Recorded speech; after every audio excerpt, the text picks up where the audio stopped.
Ipakita ng mga totoong sisi pag-liberate sa amin sa mga kasalanan, sa mga kahirapan ng buhay namin, sa galit at sama ng loob na alisin ito ng magbanal na Espiritu ng Kristo.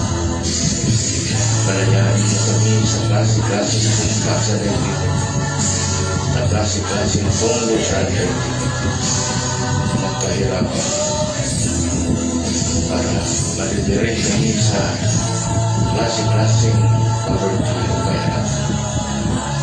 Maliberate kami sa mga injustices dito sa daigdig. Ikaw ang namin Diyos sa simula at katapusan. Sinasamba ka namin itong araw, linggo, umaga, na sa lahat at isimba sa inyo, mabigyan ng totoong hustisya, kapayapaan ng isipan namin at damdamin namin, na huwag kami magulo sa klase-klase ng sakit namin, huwag kami magulo sa klase-klase ng kalamidad, huwag kami magulo sa anumang mga pagsubok sa buhay namin. Bigyan po kami ng kapayapaan. Bigyan na po kami ng tahimikan. At sa ganun sa araw sa linggo nito, Lord, mismo po at sa kanyang channel, sa buong Pilipinas, sa buong daigdig, Ama, sinasamba ka namin. Ikaw ang lumikha sa amin sa lahat ng bagay sa daigdig nito at yung justice. Ikaw po ang Alpha and Omega. Ikaw ang simula po ng Diyos. Pinagsahin po ng aming mga apo na darating ang panahon na magkaroon ng justisya ang buong daigdig. Pero pagdating ang justisya, maraming kalamidad, yan ang palatandaan. Maraming mga matay na tao, yan ang palatandaan. Maraming klase-klaseng sakit ang problema ang daigdig. Kaya dumating na justisya na siyang magbigay ng justisya sa lahat ng tao, sa lahat ng daigdig. Dahil mayroong anak ng tao, mayroong anak ng Diyos. Ang anak ng tao, hindi talaga nakukonsensya. Ang anak ng Diyos, yun ang madali makonsensya. Kaya may lahit siya ng royal blood o dugong maharlika. Dugo ng totoong Pilipino sa simula at katapusan. Isambahin ka na mga anak mo na nandito ngayon sa buong Pilipinas, sa buong daigdig. Na ikaw lang inaasahan namin ang totoong justisya, the divine justice, the divine grace, the divine Holy Spirit that will give justice to all of us. Huling kapasahan na sa umaga nito, nasamba namin sa buong daigdig sa Facebook at YouTube channel ng Federal Tribal Government of the Philippines in pursuant to Republic Act 379, Infra-Law 1997, the administration of justice to humanity, hindi lang sa bansa natin, kundi sa buong daigdig. Purihin ka at pasalamatan na huwag mong tingnan ang kahinaan ng loob namin. Kundi tingnan mo ang aming pagbabagong buhay, lalo na mga kapatid namin nasa ospital, ang kapatid namin nasa kulungan, na mabigyan sila ng posisyon. Mga kapatid namin na may mga karamdaman, ay sa iyo po ang masakit nila, lalo ng sakit sa spiritual. Kaya Federal Tribal Government of the Philippines is a government of spiritual, na huwag gamitin ang spiritual na kaalaman sa masama. Gamitin ang spiritual sa maganda po. Kaya ginugobernohan po natin ang Infra-Law o Republic Act 379 para magamit po ito sa tama, na makatulong sa tao, makatulong sa bansa natin, makatulong sa buong daigdig. Dahil mayroon ng United Nations Declaration on the Rights of the Indigenous People. Kaya po, Ama, sa oras ito, pinapasalamatan namin ang dakilang pag-ibig na sinasamba ka namin. Pinapasalamatan namin ang buhay namin ngayon na buhay namin. Salamat din sa amin mga ninuno, mga apo namin na magkaroon din sila ng justisya. Dahil may isang pastor na namatay for 3 hours sa morgue natin. Ang daming sumisigaw ng justisya ng mga kaluluwa, mga espirituhan, mga encantadores, lahat ng tao na dumaan sa kamatayan. Sumisigaw ng justisya. Kaya tinanong niya, Panginoong Diyos, Panginoon, sino ba makabigay ng justisya niya? Kayong mga buhay na tao. Kayong mga buhay na tao ang makapagbigay ng justisya sa mga kaluluwa niya, sa mga espirituhanan niya. Dahil ang tao, temple of the Holy Spirit, temple of God. Kaya kayong mga buhay ngayon, napakaswerte ninyo. Una, bigyan nyo ng justisya sa sarili nyo, na mabigyan din ng justisya ang inyong mga kaluluwa, ng inyong mga magulang, kapatid, mga apo nyo na yumaong na. Dahil humingi sila ng justisya.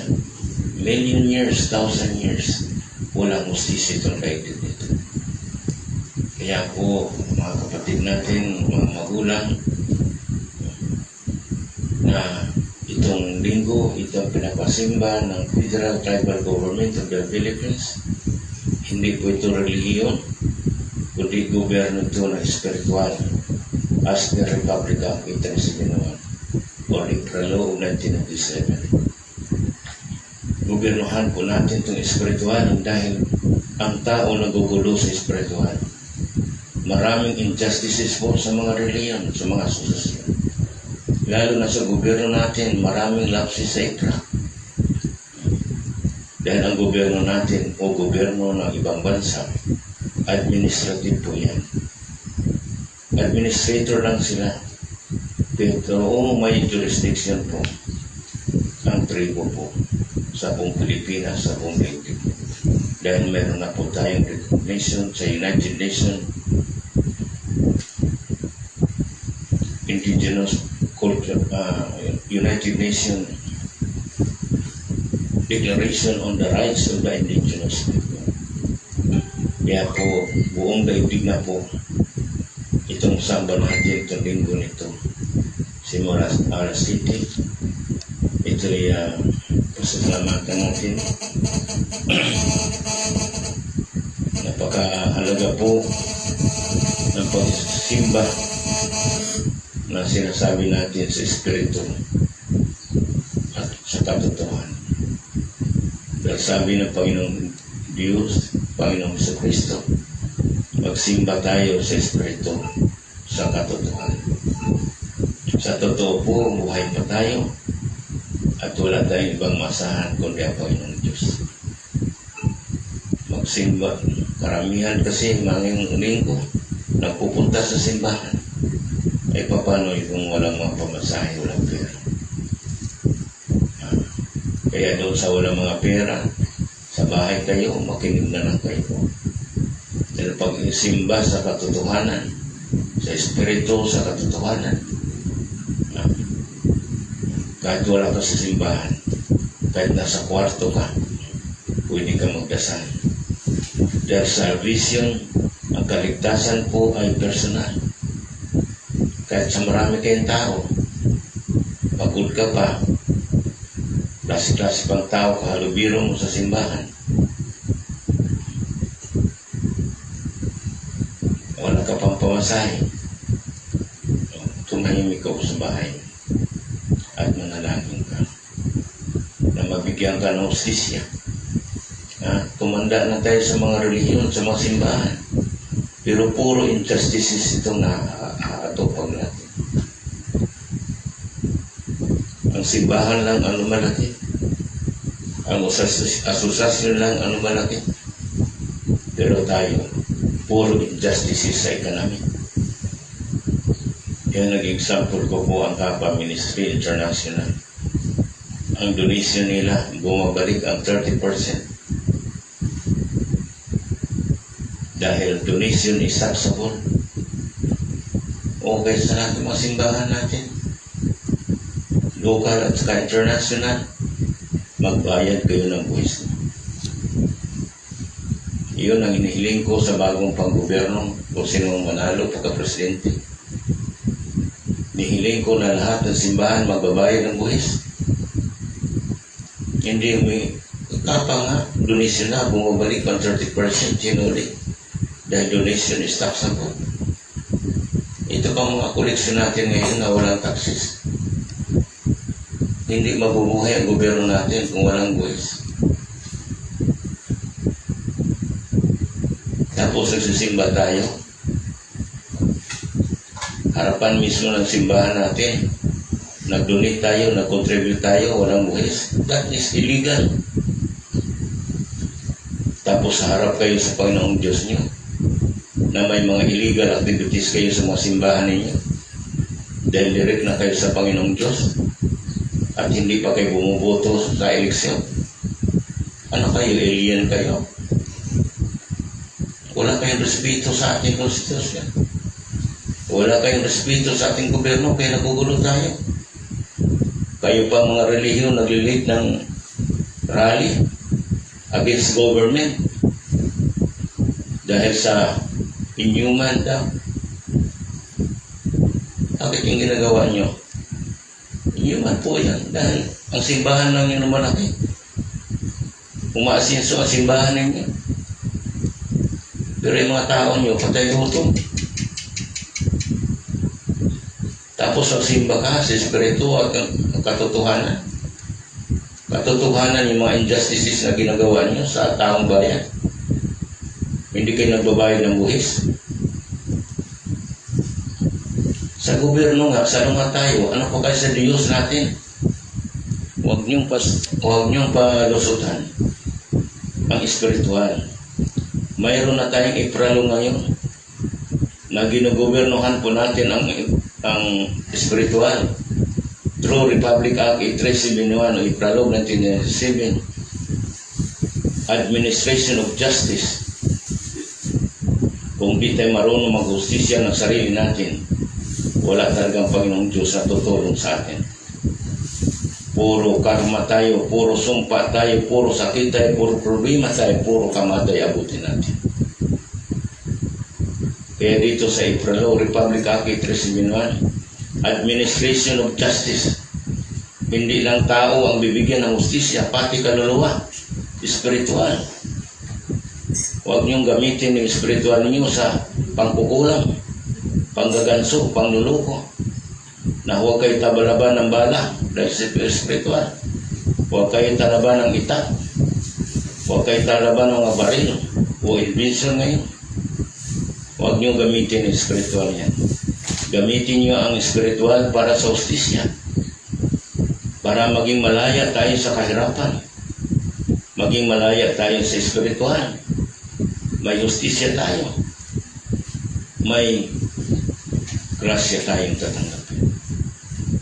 Pero kung may mga sama pa kayo ng loob, galit, reklamo, tanong, kaya 2018 umikot ako sa buong Pilipinas.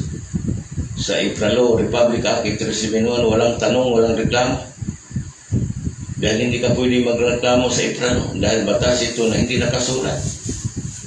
Pero ito ang batas ng Panginoong Diyos na iniwan sa tribo, practiced by the tribe since time immemorial. Ito na ngayon, may batas na, may Ipralo na. Kaya ang ating panggobyerno ng Pilipinas, panggobyerno ng ibang bansa, corporate law po yan. Administrative lang yan po.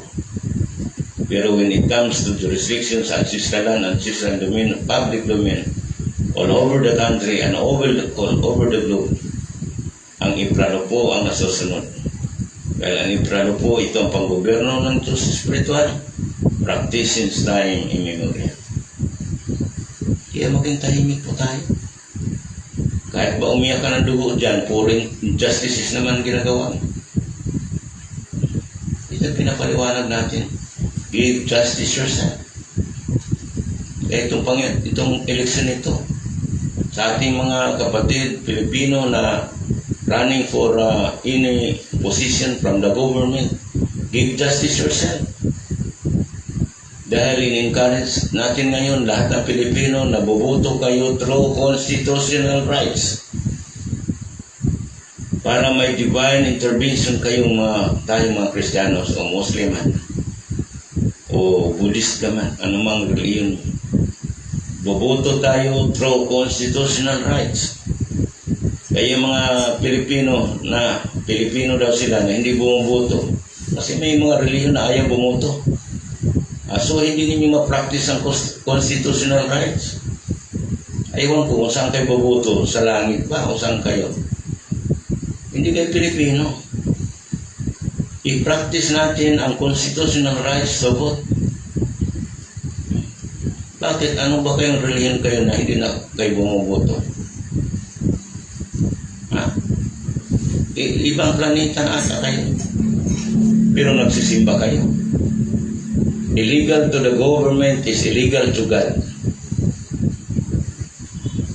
Through indigenous rights. Dahil nakatira kayo sa ancestral land, ancestral domain, public domain. Itong tirahan, itong may presidential decree po tayo na ancestral domain, ancestral land, public domain. May presidential decree tayo 410 na hindi pwede ibenta ang ancestral land, ancestral domain, or public domain. Ang gobyerno, walang lupa yan. Administrator lang ang gobyerno natin. Ang totoong may lupa, ang indigenous people ko. Na iniwanan ng Panginoong Diyos sa simula at katapusan. Dahil ang ancestral domain, ancestral land, ang public domain, tirahan po na mga pinili ng Diyos. Yun ang batas po. Tapos eleksyon, di kayo boboto. Dapat kayo tumira sa ancestral land all over the country. Doon kayo sa ibang bansa. Sa batas pa lang natin, hindi tayo nakasusunod eh. Kahit anong pa kayong reliyon, hindi kayo bumuboto. So you don't exercise the constitutional rights, lalo na sa indigenous rights. Dito ka nabuhay sa Pilipinas. Dito ka pinanganak. Spiritually, materially, nandito ka sa Pilipinas. Dito linibing yung inunan mo. Yung puso mo, dito linibing. Talagang ililibing ka dito sa mamamatay ka rin. Constitutional rights pa lang, hindi na natin nasusunod. Dahil diretso na kayo sa Panginoong Diyos. Ang batas natin galing sa preamble po yan. Galing din sa Panginoong Diyos. Para po ma-adapt natin yung tao na marespeto natin ang ating constitutional rights natin. Constitution natin. Lalo na sa Ipralo. Ang Ipralo po na supersede ang judiciary, legislative, executive, lahat ng branches of government is purely administrative lang when it comes to Ipralo, Republic Act 831. Lalo na dito. Lalo hindi kayo makasunod kasi batas ito na hindi nakasulat. Yung batas na nakasulat, hindi kayo sumusunod. Ano pa kayo sa batas na hindi nakasulat? Kalusutan nyo? May paglalagyan kayo. Kasi ang kapangyarihan, ang police power ng Ipralo o customary law, yung hangin, tubig, lupa, at apoy. Yun ang police natin. Yun ang huli sa atin. Pagka nahuli ka, ang kulungan po ng Ipralo, tatlo ang kulungan niya. Hospital, Muntinlupa, at saka sementeryo. Yung tatlo ang kulungan niya. Pagka na-hospital ka, lahat ng santos, lahat ng divine master mo, tawagin mo na. Lahat ng kaluluwa na magulang mo, tawagin mo na. Lahat ng Diyos mo, tawagin mo. Lahat ng alam mo, tawagin mo na. Pagka na-hospital ka itong panahon ito. Dahil ang huli sa atin, ang kalikasan na. Kasi kung tayo ang huhuli, magdemanda man ako. O, makulong rin ako, mapatay din ako. Pero kung inang kalikasan ang maghuli sa iyo, wala nang abogado niya. Ang abogado na lang, ang Panginoong Diyos na lang. Pagka nang huli ang inang kalikasan natin. Kasi ilang taon na, ilang thousand years, million years, walang justisya ang dagdig nito. Noong unang panahon sa simula, ang bansa natin ay ang mga apo natin hindi na mamatay. Hindi na rin nakakasakit. Malaya sila sa bansa natin. Nung pumasok ng ibang bansa, nagkaroon ng pananakop, ito na nagka-sira-sira ng buhay natin Pilipino. O ano-anong pangalan nilagay sa atin. Kaya ang Pilipino ngayon, may pangalan ng tribo, may pangalan ng Christian, may pangalan ng Muslim, may pangalan ng Chinese. Marami ng pangalan nilagay sa pangalan ng tao. Pero kanya-kanyang doktrina. Tao na naglalagay ng doktrina. Ang sa Panginoong Diyos na kapayapaan, justisya wala na. Kaya ang doktrina ng reliyon na susunod. Doktrina ng kanyang bansa. Bakit ka magkaroon ng doktrina? Sino ka? Naglagay ka ng doktrina, tao ka lang. Ngayon, walang doktrina ngayon. Dahil justice na.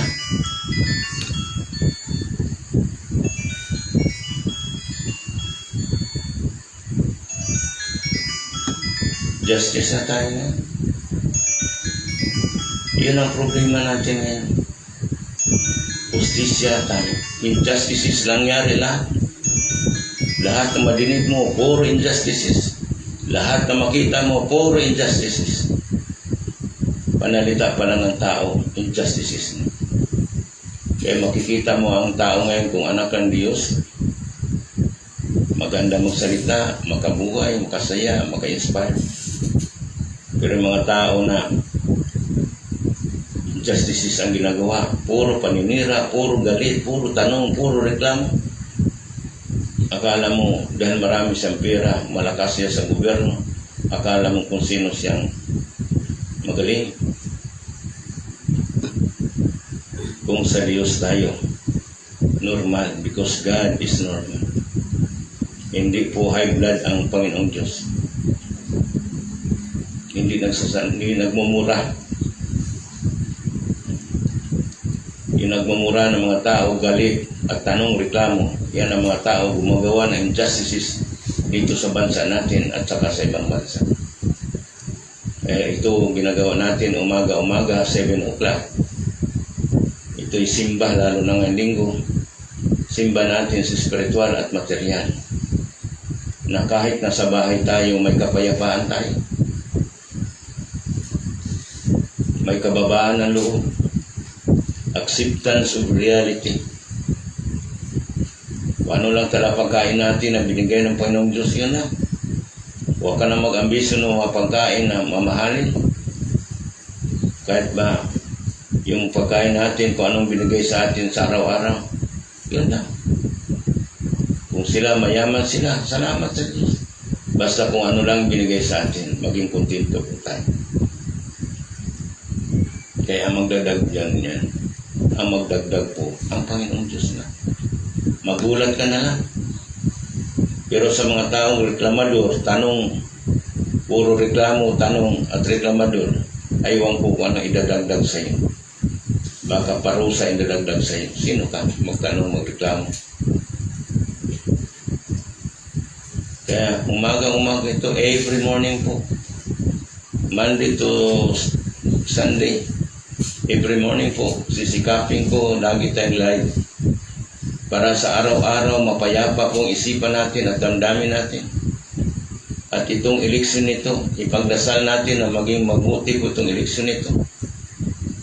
para ma-exercise natin yung constitutional rights natin.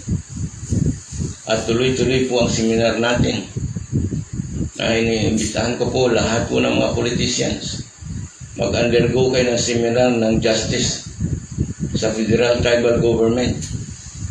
Kung may konsensya kayo, kung wala kayong konsensya, huwag kayo mag-seminar ng justice sa April o sa Republic Act 371.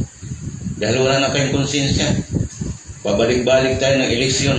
Puro problema, puro injustices. Kaya pasalamat ako doon sa mga politiko na nag-undergo for seminar sa April for Justice. Dahil nakatira kayo sa ancestral land, ancestral domain, public domain.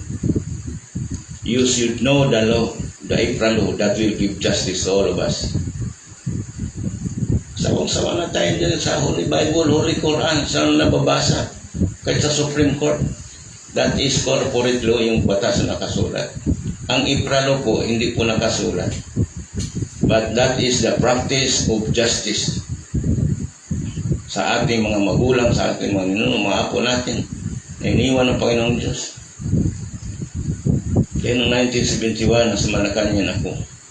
1980, 86 si President Marcos na wala. 1980, inutusan ako ni President Marcos umuwi sa Mindanao. Hanapin mo ganitong matanda. Pagka nadala mo dito sa Malacanang, hindi na ako maalis pagka-presidente. Bakit sir? Diyos ba yung matanda namin? He is not God, but He is gifted by God. Lahat ng sinabi niya sa akin naging totoo. Baka bababa ako ng Malacanang na wala akong madala. Siyempre, malaking utang na loob ko kay Presidente Marcos dahil nakapag-aaral ako kahit papano. Pero kung wala nang matanda, sikapin mong pag-aralan ang batas ng tribo. Ano po yung batas ng tribo, Sir ng Manobo? Yan ang batas ng Diyos na iniwan sa mga ninuno niyo, sa mga apo niyo. Kaya tinawag ang Mindanao na lupang pangako. Ngayon, kung maintindihan mo ng batas ng Manobo, ng tribo, sikapin mong maintindihan ng gobyerno. Oras maintindihan ng gobyerno ang batas ng tribo, ng Manobo. Uunlad ng Mindanao, uunlad ng bansa natin at makilala tayo sa buong daigdig. Hindi ordinary yung sinabi ni President Marcos. Hindi ordinary. Kaya noong 86, 87, 88, nasa Mindanao ako, pagka nabanggit ko si President Marcos, tinatawanan ako nila. Suntok sa buwan niya. Ngayon, anong suntok sa buwan? Galit na galit kayo kay Presidente Marcos. Kasi ang nakita niyo, yung sarili niyo na masama kayo. Kaya lahat nagsabi kay President Marcos na masama, kayo ang masama. Kung masama si President Marcos, hindi na niya uutusan ng gano'n. Nasikapin mo maintindihan ang batas ng tribo ng Manobo. Oras maintindihan ang gobyerno ang batas ng tribo ng Manobo. Uunlad ng Mindanao, uunlad ng bansa natin at makilala na tayo sa buong daigdig. Kaya ngayon ang April law, nagkaroon ng Supreme Court in bank decision. At nagkaroon tayo ng United Nations Declaration on the Rights of the Indigenous People.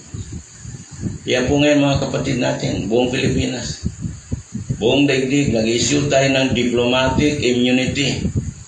As per Republic Act 371, no visa to any countries, especially Islamic countries. Kasi ang sama ng tingin nyo sa Islamic countries. Tulisan ang tingin nyo sa masama. Hindi nyo alam ang mga sagradong si Lord Jesus galing sa Islamic countries. Tapos Kristiyano tayo. Tapos galit tayo sa mga Islam, sa mga Muslim. So, sabihin nyo, suntok sa buwan ang mission ko kay President Marcos. Kayo ang suntok sa buwan. Dahil hanggang ngayon, galit kayo kay President Marcos. Yung galit kay President Marcos, galit kayo sa sarili niyo.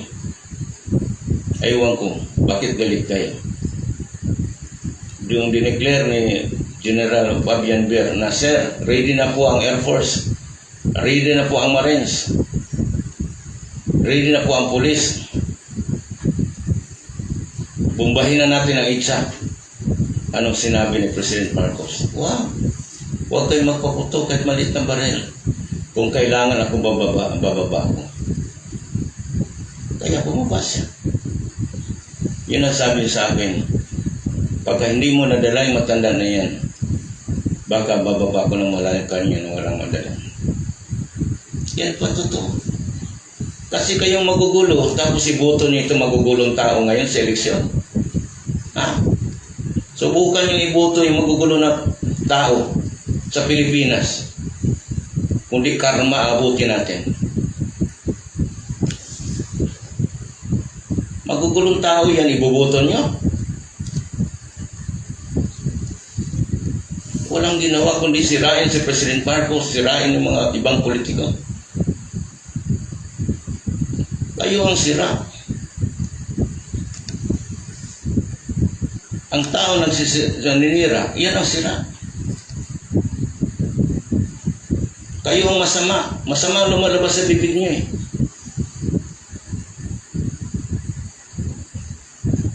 Dapat magpakita kayo ng magandang panalita. Magpakababa kayo.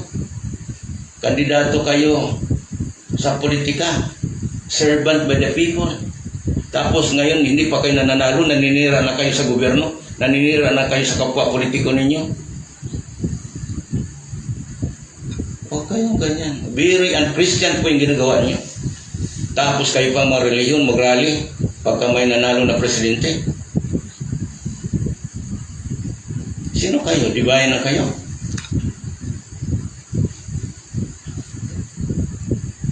Huwag kayong ganyan.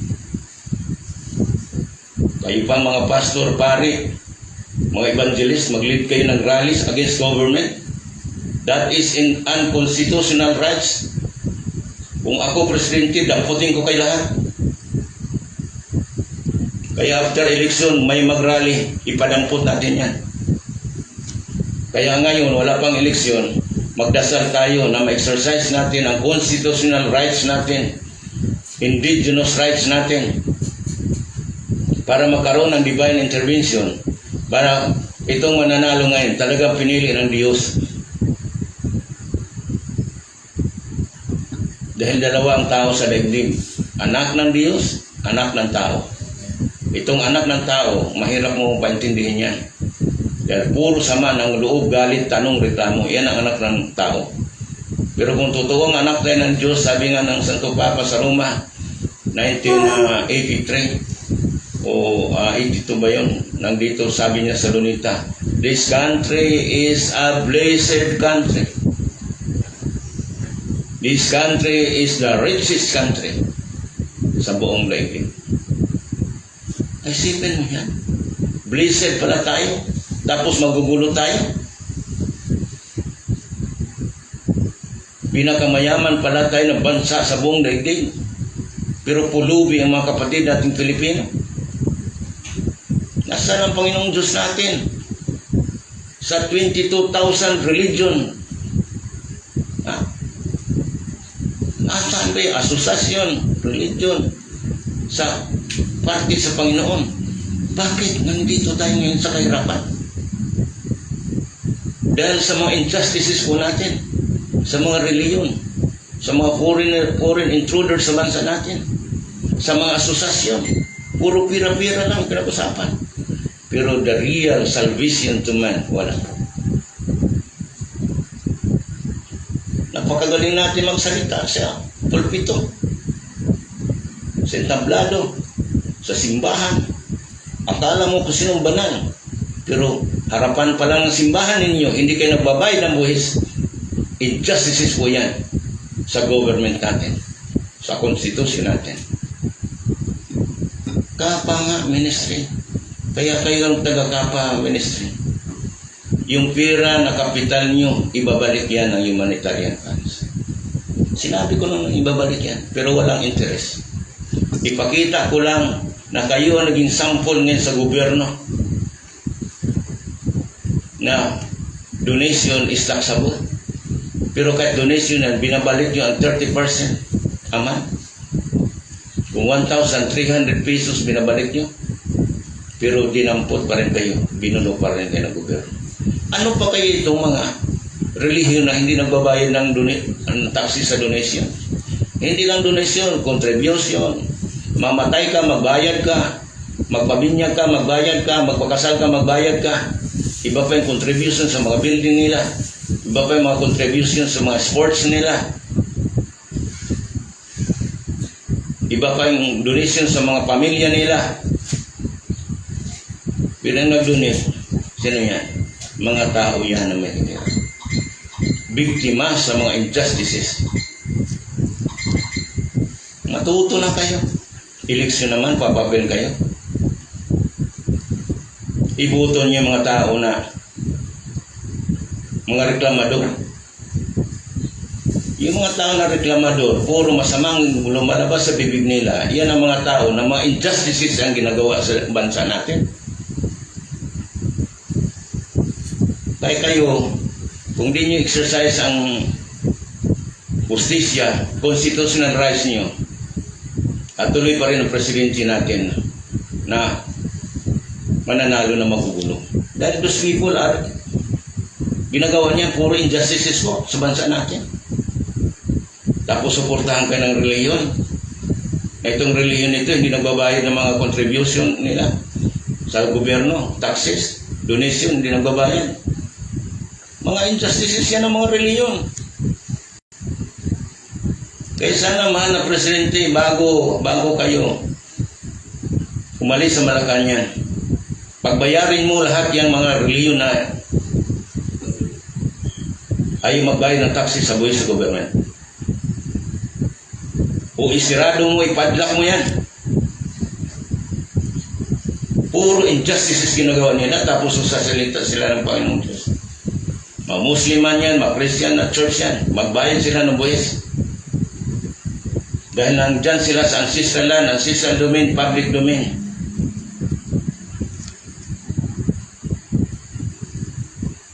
Ito araw-araw natin ito bago mag-eleksyon.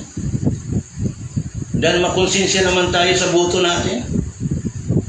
Ang binuboto natin ng mga reklamador ng tao, pabalik-balik sa politika. Mga reklamador pa.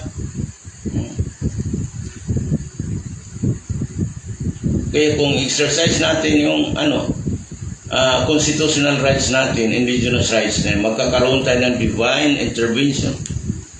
Magkaroon tayo ng kapayapaan na pagboto natin siguradong panalo. Because we exercise the constitutional rights and indigenous rights po. Batas po yan. Kasi kung hindi mo exercise yan, imbubuto mo yung mga tao na politiko na ang bunganga parang Armalite. Puro tanong, puro reklamo. Hindi pa nga kayo nanalo, reklamador na kayo. Tapos ibubuto kayo dahil sikat kayo sa mga reklamo nyo, tanong nyo. Huwag kayong ganyan. Huwag nyong guluhin itong Pilipinas. Mga member kayo sa economic sabotage. Mga member kayo sa mga rebelde against government. Tapos ibubuto kayo. Tingnan mo yung mga against government, mga rebelde, ngayon sinasaluduhan ng military police. Pero mga congressman na, may mga senador na against government. Sinasaluduhan na ngayon ng military police. Pero mga rebelde noong araw yan. Tingnan mo naman, mahal natin na presidente. Kaya believe ako sa iyo, hindi porke pareho tayong taga Davao. Kasi ang ginawa mo, sabi ko nga, breaking the wall of Jericho. Tingnan mo yung ginawa mo sa ABS-CBN. Maganda yan. Mahal namin na presidente. Ngayon magsanib naman ang ABS-CBN at saka GMA. Ha? Sige, tuloy kayo.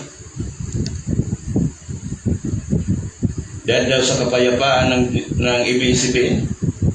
Anong kapayapaan ng ABS-CBN? Sinabi ng presidente na hindi nagbabayad ng buwis yan. Ang laki ng utang sa gobyerno niyan. Kahit buong ABS-CBN hindi kaya ibayad sa utang nila sa buwis. Napakahina. Huwag tayo magpadala ng emosyon. Yung ginawa ng presidente na sinarado ng ABS-CBN, tama po yan. Matuto tayo magbayad ng buwis. Dahil dyan nabubuhay ang ating gobyerno sa voice. Tingnan ito sa NCIP, National Commission on Indigenous People. Saan kinuha ng gobyerno ang budget niya? Sa sugal, sa sweepstakes. Kung anong tira doon sa mga humanitarian funds ng sweepstakes, yun ang binibigay sa NCIP. Galing sa sugal. Hindi talaga galing sa IRA. Pero nasa batas, sa IFRADO, na dapat may share ang IFRADO sa era ng bawat barangay, munisipyo at saka provincial. Pero wala. Ginagamit nila yung pera niya 20% sa intelligence funds. O, tingnan mo. At tingnan mo itong NCIP, puro problema. Kasabwat pa sa pagbibinta ng ancestral land. Pinanunotaryuhan pa, ni-inbank kayo na desisyon sa jurisdiction sa ancestral land. That is intervention of jurisdiction. Criminal po yan. Madidisbar kayo for ignorance of the law. Impeachable po yan sa mga government agencies. Nakakaya kayo kay Presidente Duterte. Yan nangyari sa atin. Kaya itong eleksyon ito, marami kayong matutunan. Kaya mananalo dito, pinili na talaga ng Panginoong Diyos. Huwag kayong maniwala niya mga politiko kung magsalita sila, akala mo sinudibayan sila. Masasama, lumalabas sa bibig nila, masasamang tao din yan na politiko. Kaya required ko ngayon sa lahat ng mga coordinators natin sa federal tribal government to undergo seminar on IFRAC through administration of justice. Kasi ang mga politiko na magseminar sa IFRALO, may konsensya yan, may justisya yan. Kahit anong sama pa nyo noon. Matuto kayo magseminar sa IFRALO, sa administration of justice, nang matuto, makilala nyo sarili nyo, nang pagkananalo kayo, mapinili kayo ng Panginoon Diyos. Dahil hindi tinigtinan ng Panginoon Diyos, kundi Allah ang kasalanan natin. Basta magbago tayo, matuto tayo sa sarili natin, makonsensya tayo sa mga ginagawa natin. Gano'n na lang.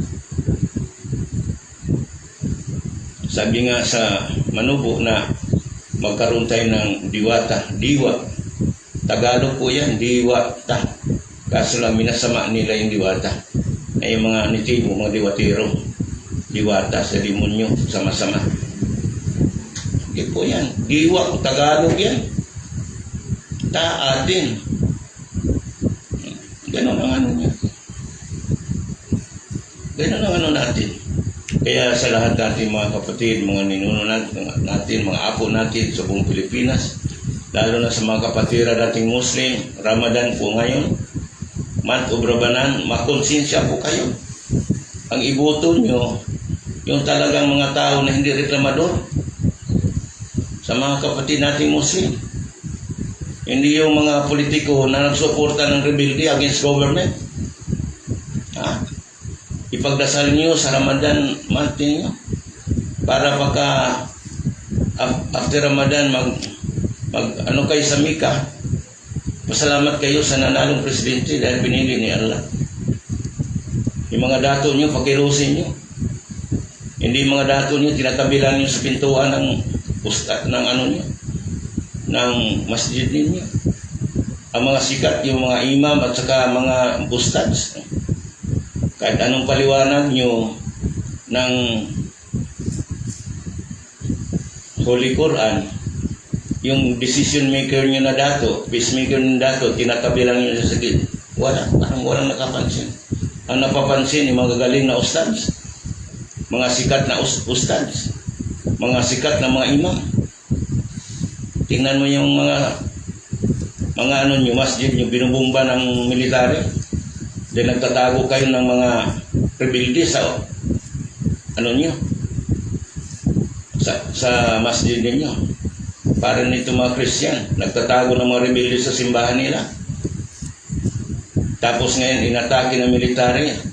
Galit kasi ang nitibo daw inatake. Pero kahit nitibo ka, nagtatago ka ng rebelde against government, talagang tutudasin yung mga bundok nyo. Batas po yan. Kahit simbahan pa yan, kahit ano pa yan, masjid pa yan, kahit tribal hall pa yan. Oo. Diyan sa Mindanao, mga tribal hall nyo, tinataguan yung mga rebelde. Kasi protected ng IFRA. Hindi protected ng IFRA ang mga taong rebelde. Kalukuhan ko yan na suportahan yung mga rebelde against government. Ang federal tribal government is a pro-government. Hindi tayo anti-government. Pero huwag niyong gamitin ang IFRA sa rebelde against government. Magkonsensya naman tayo. Kaya nagugulo ang tribo dahil nagpapasok kayo ng mga rebelde. Ancestral land, tirahan ng mga pinili ng Panginoong Diyos yan. Tirahan ng mga peacemaker, decision maker po yan. Hindi yung mga reliyon na rebelde. Hindi yung mga asosasyon na rebelde against government. Huwag niyong paglulukuhin sarili niyo. Huwag niyong gamitin ng politika, huwag niyong gamitin ng posisyon sa government to excuse your injustices. Panginoong Diyos na ang makalaban niyo, si Allah na ang makalaban ninyo. Kaya itong eleksyon ito, huwag kayo bumoto doon sa mga politiko na reklamador. Iboto niyo yung politiko na gusto magserbisyo sa taong bayan, tahimik lang.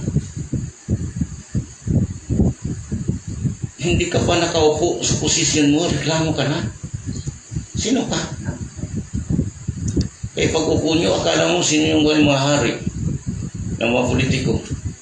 Lalo yung nakaupo na sa Malacanang. Yan may sa Attorney Jason sa political affairs sa Malacanang ni President Duterte. Kaharap yung mga Koreano sa Davao City sa Grand Minsing Hotel. Sinurot-surot ako. Saan daw opisina ko? Sino daw nag-finance sa akin? Hindi naman daw ako recognize ng NCIP. Hindi mo ko kilala, taga Malacanang ako. Sabi ko, bakit po? Pinadala ko ng Presidente Duterte dito sa Davao City para tugisin ka. Bakit ka ng pag-gobernor? Itong mga foreigner na kausap mo, anong authority mo? Sabi ko, ganun ba?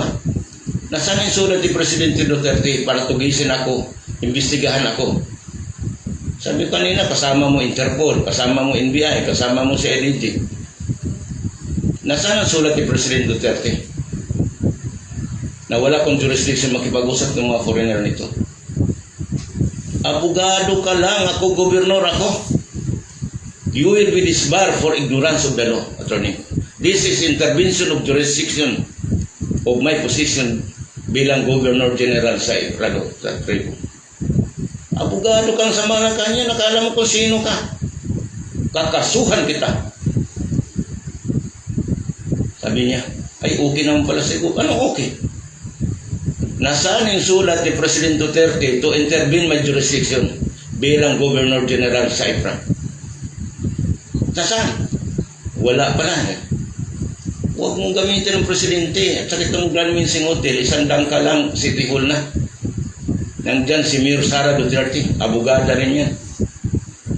At ang presidente Davao City, ikaw taga Manila ka, tapos maganyan ka sa akin, dahil sa Malacanang ka. Bakit kayo taga Malacanang? Bakit yung palasyon niyan? Diyos na nakatira dyan, nananakot kayo dito sa Davao City, talaga Davao City pa ang presidente. Alam mo, nung reklamo ko, dininay yung Attorney Jason na yan ng political affairs ni Tolentino. Ngayon, senator na si Francis Tolentino. Tingnan mo yan. Ngayon kung walang ganitong Pilipino, walang kayo takot na mga investor mag-invest sa bansa natin. Dahil sa mga ugali nitong mga taga-Malacanang, taga-government agency, bago ka makanegosyo dito, katakot-takot na requirement. Kung magka-problema pa, i-unlock pa yung investment mo sa mga bangko. Sino investor? To invest in our country is a suicide. Tapos spiritual kayo. Kung makapagdasal kayo sa simbahan ninyo, akala mo sino kayong divine. Puro injustices ang ginawa niyo. Injustices ngayon sa Kapwa Ministry International. Donation. babalik pa 30%. Illegal pa nga kasi donation is taxable. Ano ito mga koleksyon ng mga organization, mga religious group, mga simbahan? Hindi lang donation tinatanggap nyo. May mamatay, magbayad. May magpabinyag, magbayad. May magpakasal, magbayad. Kaya pala yung kasal nyo, kasalanan, lalong nagkaproblema yung kinasal. Wala pa isang buwan, hiwalay na. Wala pa isang taon, hiwalay na. Wala pang 10 taon, hiwalay na. Wala pang 20 anyos, wala. Ang bihira na lang, hindi naghiwalay. Dahil yung kasal nyo, kasalanan pala yan. Because of injustices. Papasukin ka ng masamang espiritu because of the injustices na ginagawa niyo sa mga simbahan niyo. Kayo lang, yung mayaman, kayong mga sa simbahan, sa mga organisasyon. Ang mga tao, patay gutom na, malnourished na, namumutla na, lalo ng pandemic. Pipilitin pa rin talaga ang membro, magbigay ng 10%. Mag-donation pa. Dapat kayong simbahan, kayo magpakain sa membro niyo. Baliktarin nyo ngayon. Kung totoo yung simbahan nyo, huwag na kayo mangulitusyon ng donation, contribution, o bayad, o monthly dues ninyo. Huwag na. Kayo magpakain kung totoo ang divine master ninyo. Kung totoo ang Diyos ninyo. Kung totoo ang alan nyo, kayong mga masjid, kayo magpakain sa mga membro nyo. Yan ang totoo na Allah. Yan ang totoong Diyos, magpapakain sa membro. Kaya ngayon, tigil na niyo yan. Kung tuloy pa rin contribution, sige. Magdusa kayo dyan. Lalo na ngayon Holy Week, ang dami namang magpapako sa cross. Marami na magsakripisyo sa mga simbahan. Tuwang-tuwa naman mga pare. Dahil lahat na magsimba, magbibigay mo ng pera. Oh.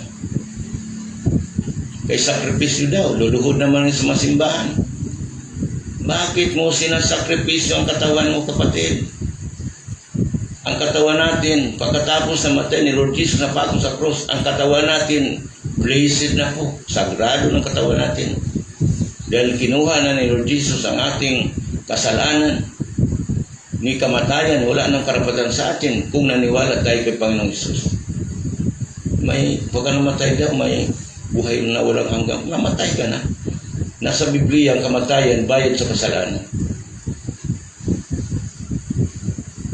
Kaya ang Ebanghelyo dito po, sa Facebook at sa YouTube channel po, wala akong Biblia binabasa. Ang Biblia po sa tribo, tao na nagsasalita ng katotohanan na may hustisya. Yun ang Biblia po sa tribo, tao. Hindi tayo magsasalita ng mga injustices that will give justice to spiritual nourishment natin. Magkaroon tayo sa material nourishment natin. May hustisya yan. Balance po yan, material, spiritual. Hindi pwede material ka lahat. Hindi rin pwede spiritual ka lahat.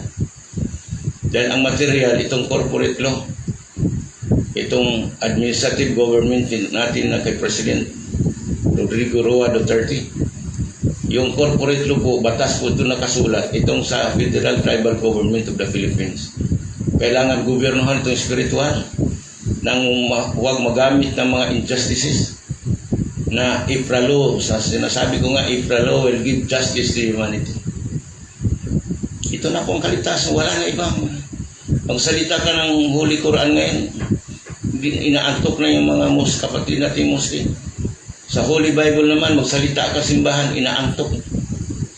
Dahil wala ng grasya. Dahil ang isip ng tao, yung mga injustices sa buhay niya, mga problema niya, mga sakit niya, yung kapatid niya nasa ospital, yung magulang niya nasa Muntinlupa. Dahil sa mga injustices na niya. Hindi mo na alam, wala ka pang trabaho, katakot-takot pa na problema abutin mo. Because of the injustices po sa religion, sa gobyerno, sa mga NGOs or POs. Kaya pasalamat ako nung nagkasama kami ni Tatay Elpidio de Lupina. Nakulong niya, napagbintangan ng rape. Pero gawa-gawa lang ng membro. Pero yung sinasabi niya, totoo ngayon.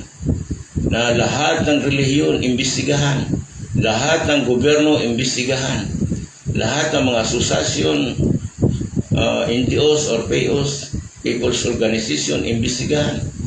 Buong daigdig imbestigahan dahil pala sa mga injustices. Ito na nga po ngayon.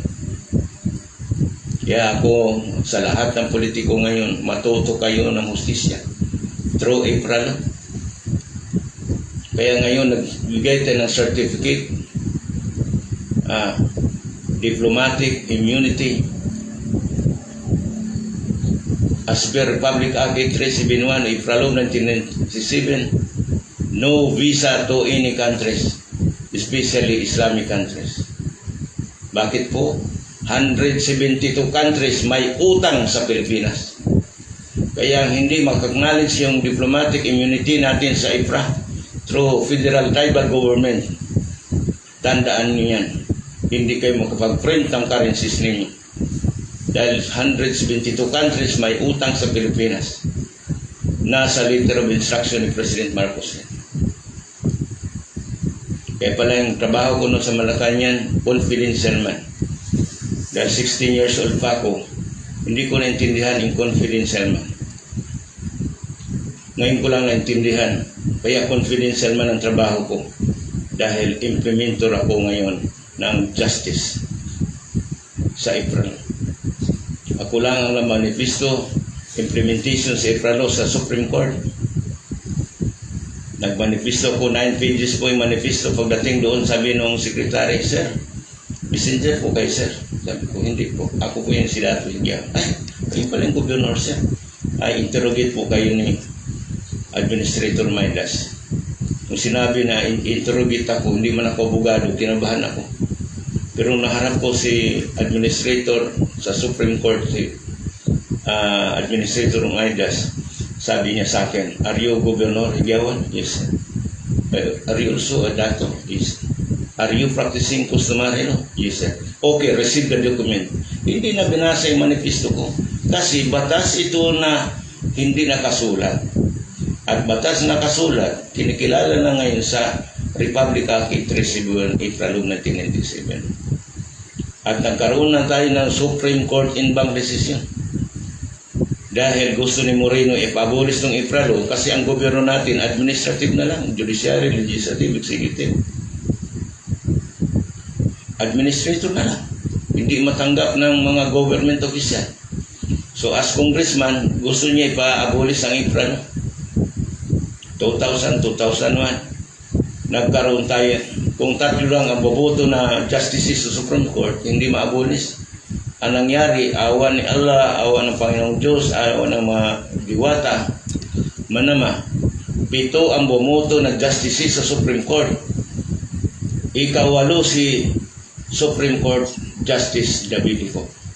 Tingnan mo yan, kaloob ng Panginoong Diyos. Kaya, nagkaroon tayo ng Supreme Court in bank decision, nagkaroon naman tayo ng United Nations Declaration on the Rights of the Indigenous People all over the globe. Yan ang decision. Kaya magkaroon tayo ng embassy, ang tribal embassy all over the globe. Dahil lahat ng ancestral land, ancestral domain, buong daigdig, property of God yan, property of Allah, na through April, magkaroon tayo sovereignty, magkaroon tayo ng diplomatic immunity, sovereignty, as per Republic Act 371, no visa to any countries, and especially Islamic countries. Bakit po especially Islamic countries? Kasi ang tingin ng mga Christian, ibang bansa sa Islam, masama. Kapatid natin yan. Yan ang original ng mga kapatid natin. Islamic countries. Kaya dito sa April ngayon, we'll give justice to humanity all over the country and especially sa buong daigdig. Bigyan natin ng kapayapaan isipan natin. Marami tayong kapatid na Pilipino na sa Islam country. Maraming tayong kapatid na sa Christian or Buddhist country. Alalahanin natin, nandun mga kapatiran natin Pilipino. Naging servant sila sa ibang bansa. Dapat ngayon, sabi nga ng ako, na kanaon, hindi na kanaon pangalan mo ngayon. Ang pangalan mo ngayon, Manobo na. Kay Manobo, pangako yan. Ngayon, mahirap ka, Manobo ka, pero pagka dumating ang ustisya sa daigdig nito, babaliktad, kayo ng Manobo ang pinakamayaman, at mayroong dagdag pakapin sa Bisaya pa. Buhay na walang hanggan. Yan po ang pangako sa Mindanao. Kaya sabi ni President Marcos, sikapin mong pag-aralan ang batas ng tribo. Ano sila itong batas ng tribo ko na Manobo? Yan ang batas ng Diyos na iniwan sa mga ninuno nyo, kaya tinawag ang Mindanao na lupang pangako. Si President Marcos hindi ordinaryong tao. Alam natin, presidente, abogado din yan. Nag-aaral pa siya pagkabugasya, nakaulong siya, pero naligtas niya sarili niya. Yan din ngayon. IPRA law will give justice to all of us. As long na maintindihan mo itong justisya. At magkaroon kayo ng certificate, diplomatic certificate. No visa to any countries, especially. Kaya kayo mga politiko, magkandidato. Kaya sabihin ko sa lahat ng Pilipino, yung mga politiko na nagkakandidato pa nagrereklamo, huwag niyong iboto yan. Dahil pagka nakukuha yan, akala mo kung sino. Hindi pa kayo nagkakandidato na kayo, puro reklamo na kayo, tanong kayo. Lahat ng paninira nandyan sa inyo. Kundi ngayon, alam na niyo kung sino si President Marcos. Pero katakot-takot na paninira niyo. Bakit pag-upo ni Cory? Binalik yung ABCBN. Binalik ang rally. Ang daming namatay sa Campo Aguinaldo, pero hindi binalita yun. Ilang kudita yan? 8 ka kudita yan. Panahon ni President Cory Aquino. Hindi nyo naintindihan niya. Kaya may mga intervention of foreign countries sa atin, kaya nagugulo tayo. Kung gusto ni President Marcos ipapatay si Aquino, bakit doon pa sa airport? Pasakayin lang yan. Dalhin lang yan kung saan lugar dito sa Pilipinas. Dukutin lang yan. Kung talagang ikumpara niya si Ninoy Aquino. Mahal na mahal niya yan. Nandyan ako sa Malacanang. Dahil ang gusto na ipapatay na si President Aquino, hindi lang sa sakit niya. Kinulungan ni President Marcos yan. Nadinig ko yung usapan niya, huwag patayin siya. Ipadala natin sa Amerika paggamot ka. Pero sakit talaga ang problema ni President ni Ninoy Aquino. Pero dinagyan nila ng dahilan. Tanong, reklamo. Dahil sobrang inggit nila kay President Marcos. Sabi ko nga, si President Marcos ang bayani. Bakit? Sabi ni General Fabian Ver, Sir, ready na po ang Air Force. Ground Force natin, ang Marines ready na po. Police din. Bubumbahin na natin ang EDSA. Naku, huwag kayo magpaputok ng baril.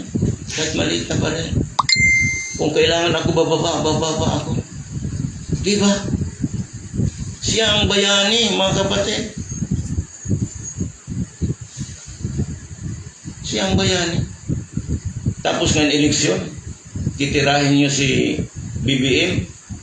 Ang anong kasalanan ng ama niya, kasalanan rin ni BBM. Huwag kayo magkamali niyan. Baka hindi kayo manalo pagka-presidente. Ha? Sige. Sirain niyo si BBM. Kaya ang kasalanan ng Presidente Duterte, kasalanan din ni BBM. Uy, naluog ko na. Napakahina naman ang utak niyo. Yung mga taong naninira kay President Marcos, idamay ang anak niya. Walang pakialam ang anak niya sa kasalanan ng ama niya. Kung may kasalanan man. Ako na mismo magsasabi sa inyo na si President Marcos walang kasalanan. Yung nagsasalita ng makasalanan, iyon ang gumagawa ng injustices kay President Marcos.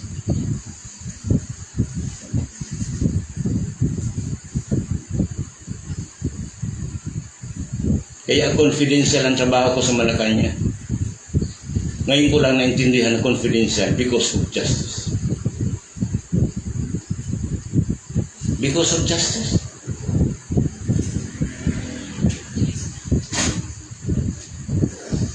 Yan ang sinasabi ko sa puro masama ang lumalabas sa bibig natin. Galit. Mga kapatid nating Pilipino, buong Pilipinas. Pagka ang nanalo ngayon, puro galit, sama ng loob, tanong, reklamo, sigurado ang presidente na yan, raralihan naman yan. Pero kung sino mang manalo ngayon, bakit ralihan pa natin yan? Kaya dasal tayo. Dasal tayo. Huwag tayo makipagpatulan dyan sa mga bibig na puro paninira. Kandidato pa kayo, maninira na kayo. Pati simbahan na kakampi nyo, naninira rin kay President Marcos, kay BBM. Maawa kayo sa sarili niyo. Una, sabi ni President Marcos, ang kayamanan buong Pilipinas para sa lahat ng Pilipino. Hindi linagay kay BBM. Ayaw ni President Marcos na mamanahin ni BBM ang sumpa.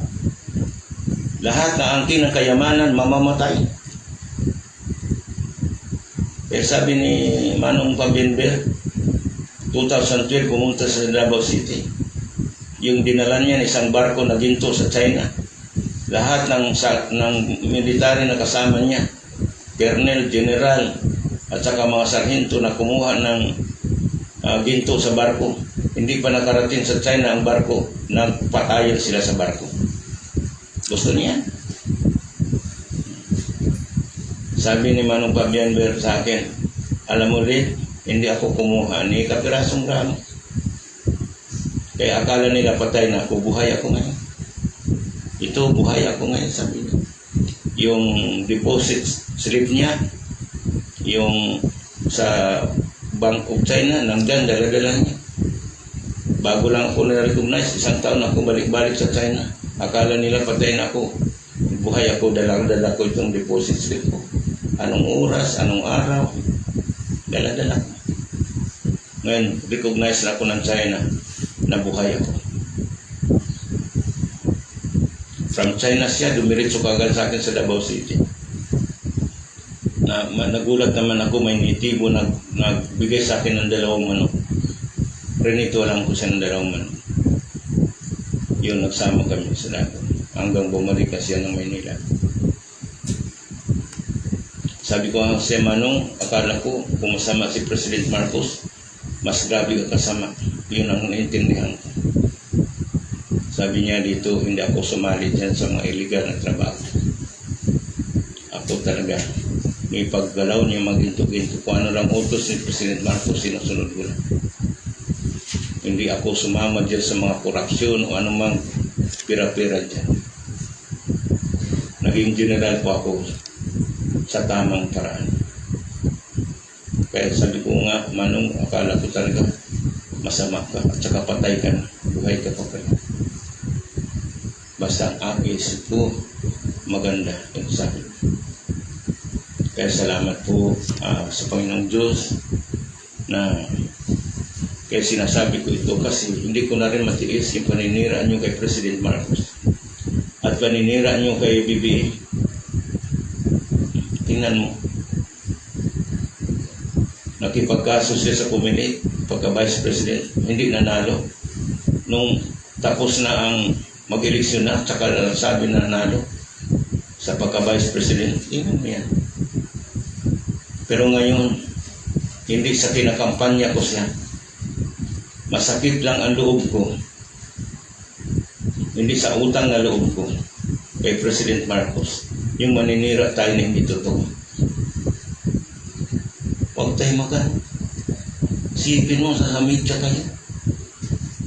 Malalaking media. Hindi kayo nahiya. Kaya ngayon lang ako lumabas. Hindi ako lumabas na kumakampi ako kay President Marcos o kay BBM. Gusto ko magkaroon tayo ng justisya. Ang bansa natin. Sama-sama tayo sa justisya.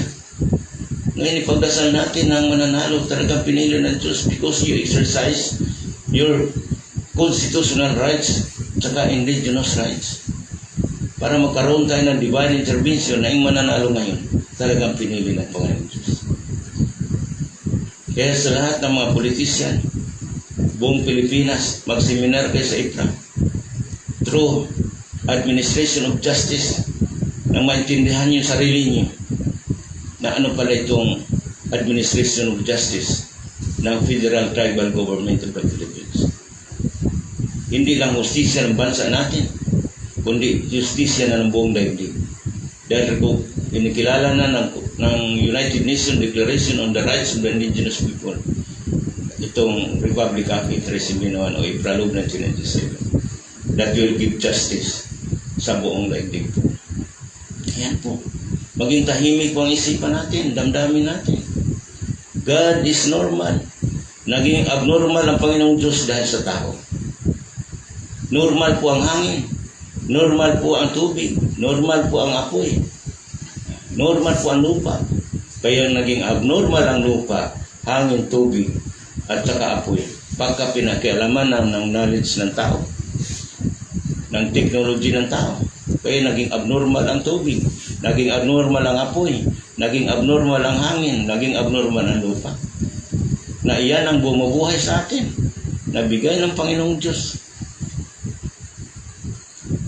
Dahil sa scientists natin, mga inventors natin, instead na makabuti sa tao, nag-invention pa kayo na makapatay sa tao. Malaking kasalanan niya yan. Dapat mag-invento kayo na ma-extend ang buhay natin.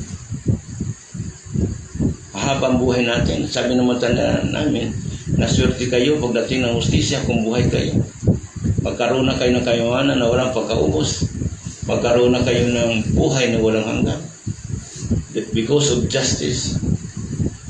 God is justice. Kaya na kung maglagay ng pangalan ngayon ng God, kundi justice lang. Kasi kung magbanggit ka ng Muhammad, maraming magagalit. Magbanggit ka ng Lord Jesus, maraming magagalit. Magbanggit ka ng Divine Master Icleo, maraming magagalit. Magbanggit ka ng Divine Master Escudero, maraming magagalit. Di ba? Justice is God. Walang pangalan po. Kaya magkaroon ng pangalan ikaw sa justice because of your name. Ikaw mangunguna pag sa justisya. Ikaw mangunguna ng kapayapaan. Because ang Pilipino sa anong panahon, tayo ang decision maker. At tayo ang peacemaker. Yan ang totoong Pilipino. Dugong maharlika tayo. Hindi tayo Pilipino na marites. Hindi tayo Pilipino na chismoso, chismosa. Hindi tayo Pilipino na inggitiro. Pilipino tayo na mababa ang loob. Kung ano lang nandyan, yun lang. Kaya kulang po ito kasi ang Panginoong Diyos na magdagdag sa atin. Kaya sabi nga sa Biblia, seek ye first the kingdom of God and His righteousness and all these things shall be added unto you. Hanapin muna natin ang karya ng Diyos. Huwag ang iyang katarong, tanan, igadugang na. Hindi yung unahin natin yung material na bagay. Ngayong umaga, mayroon tayong kapayapaan sa isipan natin, damdamin natin, susunod na yung grasya ng Panginoong Diyos. Dahil mapayapa na ang damdamin natin, isipan natin. Kung ano man yung dumating sa atin, salamat sa Diyos. Bukas naman din, ganito din, 7 o'clock. Salamat po sa lahat ng nakikinig, sa Four Corners, sa Ligis Kalibutan, sa lahat ng bansa nakikinig, lalo sa bansang Pilipinas, at sa lahat din ng mga politicians natin. Give justice yourself. Knowing ourselves is knowing our God. Believe yourself and believe your God. Salamat po at magandang umaga po sa lahat.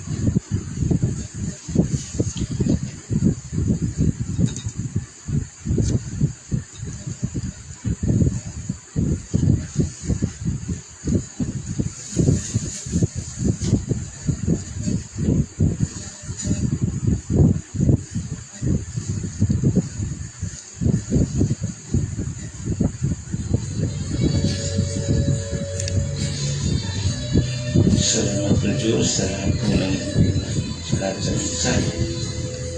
Ikaw ang Alpha and Omega, simula at katapusan na sinasamba namin sa panahon na true justice.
Diyos sa simula at katapusan, sinasamba ka namin, pinapasalamatan namin sa hustisya sa buong Pilipinas at saka sa buong mundo. Na mamuhay kami kasama namin kayo ang banal niyong Espiritu na iniwan niyo sa buhay namin. Na siyang inspirasyon ng bawat isa sa aming Pilipino sa panahon ito. Pinadakila ka namin, pinapasalamatan ang hustisya binigay mo sa amin na maging malaya kami sa mga injustices dito sa bansang Pilipinas. At kasama namin yung banal na Espiritu na kikilos sa aming isipan at aming damdamin. Huwag mo kaming pabayaan sa kahinaan ng loob namin, kundi inspired niyo kami lagi sa buhay na walang hanggan na ipinangako mo sa aming mga ninunong mga apo na magkaroon kami ng buhay na walang hanggan sa pamagitan niyo, Panginoon. Salamat.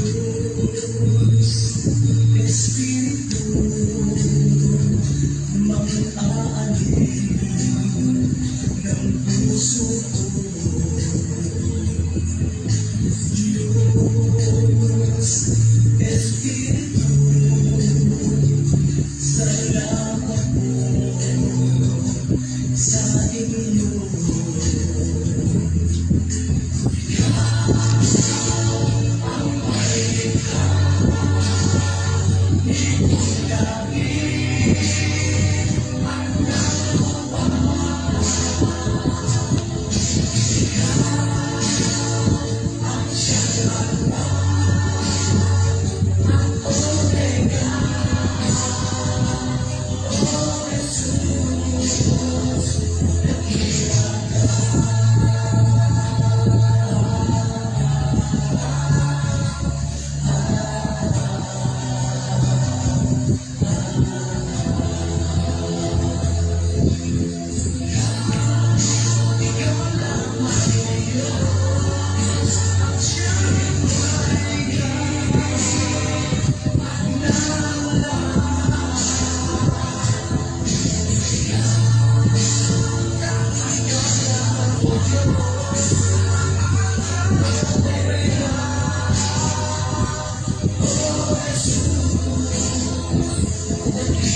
Salamat po, Diyos na makapangyarihan sa langit, sa lupa, sa ilalim ng lupa, sa makita, sa makita, sa may buhay at walang buhay. Ako po si Dato' Ligawan na hulag-ayan ng Governor General sa Kamanubuan sa Mindanao, na ipinangako mo po ang buhay na walang hanggan at kapayapaan at kayamanan na walang pagkaubos po sa aming mga apo. Ako po si Dato' Ligawan na hulag-ayan to Administration of Justice as the Republic of Mindanao po, na sa buong Mindanao, sa buong Pilipinas po, na magkaroon po ng kapayapaan, lalo na sa eleksyon nito, na ang mananalo po talagang pinili mo, Panginoon Diyos, na mandisiplina namin ang sarili namin through April po o Republic of Mindanao, na magkaroon ng kapayapaan itong eleksyon nito. Salamat po sa mga panalangin mo at grasya na tulong mo sa aming buhay. Kaya salamat sa oportunidad ulit. Ako po sila Ligawan na hulag-ayan sa Kamanubuan, sa Mindanao, sa aming mga apo, mga nungunan, mga diwata, sa kahit Allah, at sa Ama natin na lumikha sa atin, sa pangalan ni Jesus, pinapasalamatan namin ang dakilang banal na Espiritu na sumasa amin, na magdadala ng hustisya ng bawat sa amin. Magandang umaga po sa lahat.